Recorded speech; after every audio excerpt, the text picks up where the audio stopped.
লজ্জাস্থানে মুখ দেয়া যাবে কিনা, সহবাস শেষে বীর্য বাহিরে ফেললে গুনাহ হবে কি, স্বামীর বাম পাশে স্ত্রী ঘুমালে কি ক্ষতি হয়, উল্টোভাবে সহবাস করলে নাকি সন্তান বিকলাঙ্গ হয়। আপনারা যারা আমাদের প্রশ্নগুলো শুনছেন, আপনারা যারা আছেন শুনছেন বা মিডিয়া যারা শুনবেন, আপনারা এই সমস্ত বিষয়গুলোকে নিয়ে অনেক সময় ভাববেন বা চিন্তা করতে পারেন যে আমরা এগুলোর উত্তর কেন দিচ্ছি। এই সমস্ত বিষয়গুলোর উত্তর যদি আমরা না দিই, অনেকেই না বুঝে এগুলোকে হারাম পথে চলে যাচ্ছে, অবৈধ পথে চলে যাচ্ছে। রাসূল সাল্লাল্লাহু আলাইহি ওয়াসাল্লাম এই সমস্ত বিষয়গুলোর উত্তর দিয়েছেন, হাদিসে এসেছে কিভাবে ইসলাম তো এমন একটা ধর্ম। সূরা মাইদার 3 নম্বর আয়াতে এসেছে, আল ইয়াউমা আকমালতু লাকুম দীনাকুম ওয়া আতমামতু আলাইকুম নি'মাতি ওয়া রাদিতু লাকুমুল ইসলাম দীনা। ইসলাম একটি পরিপূর্ণ জীবন ব্যবস্থা।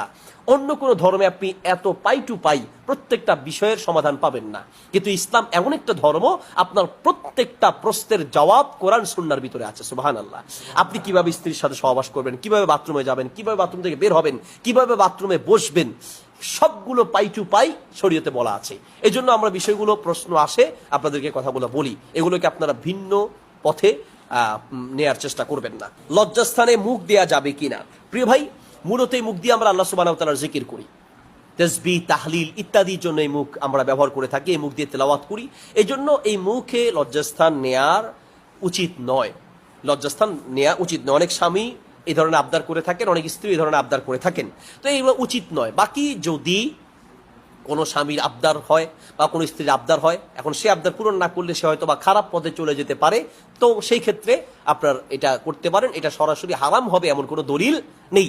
যেগুলো হারাম সেগুলো হাদিসে নিষেধ আছে, কিভাবে কি কি করা যাবে না, সহবাসের ক্ষেত্রে কি কি করা যাবে না, স্ত্রী থেকে কি কি কাজ, স্ত্রীর সাথে কোন কোন কাজ করা যাবে না, এগুলো নিষেধ আছে, এগুলো হাদিস দ্বারা প্রমাণিত আছে। কিন্তু মুখে নেয়ার ব্যাপারে কোনো নিষেধাজ্ঞা সরাসরি আসে নাই বিধায় আমরা এটাকে সরাসরি হারাম বলতে পারছি না। কিন্তু এই ধরনের কালচারগুলো মূলত এগুলো ইতিপূর্বে আমরা ছোটবেলায় বা আমরা আমাদের বয়স হওয়ার পরে, আমরা সাবালক হওয়ার পরে এমনটা শুনি নাই। ইদানিং এই ধরনের প্রশ্নগুলো বেশি আসছে, বোঝা যায় এই ধরনের কালচারগুলো ইদানিং শুরু হয়েছে। আর হতে পারে এগুলো অমুসলিমদের কৃষ্টি কালচার হতে পারে। এগুলো থেকে যতটা দূর সম্ভব বিরত থাকার চেষ্টা করাটাই উচিত হবে, বাকি সরাসরি হারাম হবে না।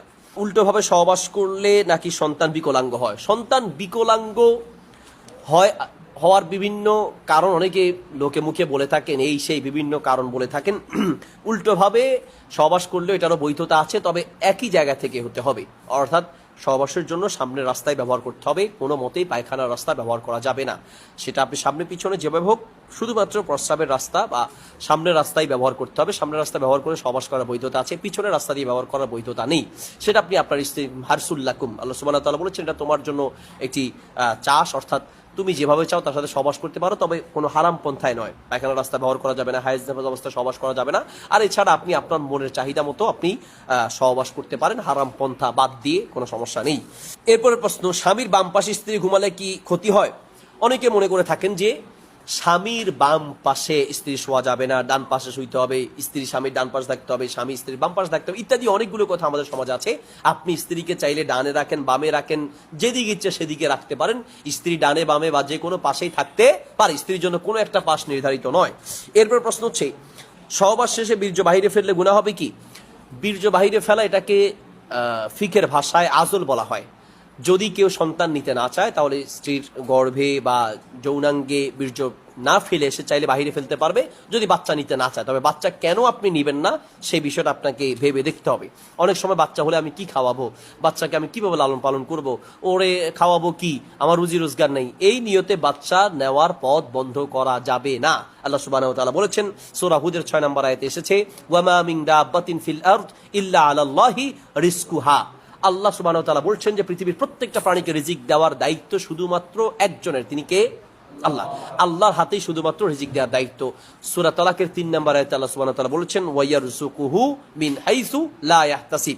তিনি বান্দা পৃথিবীতে সৃষ্টি করে এমন ভাবে রিজিক দিবেন বান্দা তুমি কল্পনাও করতে পারবে না। আমরা দেখেছি যে আগের তুলনায় মানুষ বেড়েছে, আল্লাহ সুবহানাহু ওয়া তাআলা রিজিক বাড়িয়ে দিয়েছেন, মানুষ বেড়েছে। আল্লাহ, আমরা ছোটবেলায় দেখেছি আমলকি খেয়েছি, এক মুঠে 15-20টা আমলকি ধরতো, এখন এক একটা আমলকি আপেলের মতো বড় বড় পাওয়া যায়। মানুষ বেড়েছে, আল্লাহ রিজিকের সাইজ বাড়িয়ে দিয়েছেন। আমরা বড়ই খেয়েছি, ছোট ছোট বড়ই, এখন এক একটা বড়ই পাওয়া যায় পেয়ারার মতো বড় বড়। মানুষ বেড়েছে, আল্লাহ রিজিকের সাইজ বাড়িয়ে দিয়েছেন। আমরা ছোটবেলায় ডিম খেয়েছি, শুধু সাদা ডিম, দেশি ডিম। এখন দেশি ডিম আছে, ফার্মের ডিমও আছে, সাদা আছে, কালো আছে, লাল আছে, কোয়েল পাখির ডিম আছে, কত ডিম আছে। মানুষ বেড়েছে, আল্লাহ রিজিকের সাইজ বাড়িয়ে দিয়েছেন, রিজিক বাড়িয়ে দিয়েছেন। কাজী সন্তান হলে খাওয়াবো কি, এই আশায় সন্তান নেয়ার পথ বন্ধ করা যাবে না। বাকি সন্তান নিতে গেলে সন্তান অসুস্থ হয়ে যেতে পারে, তার সমস্যা হতে পারে, অথবা স্ত্রীর কোনো সমস্যা হতে পারে, অসুস্থ হয়ে যেতে পারে, মারা যেতে পারে। এইরকম যদি মনে করেন তাহলে সাময়িকের জন্য সন্তান না নেয়ার বৈধতা আছে। স্থায়ীভাবে সন্তান না নেওয়ার পন্থা অবলম্বন করার বৈধতা নেই।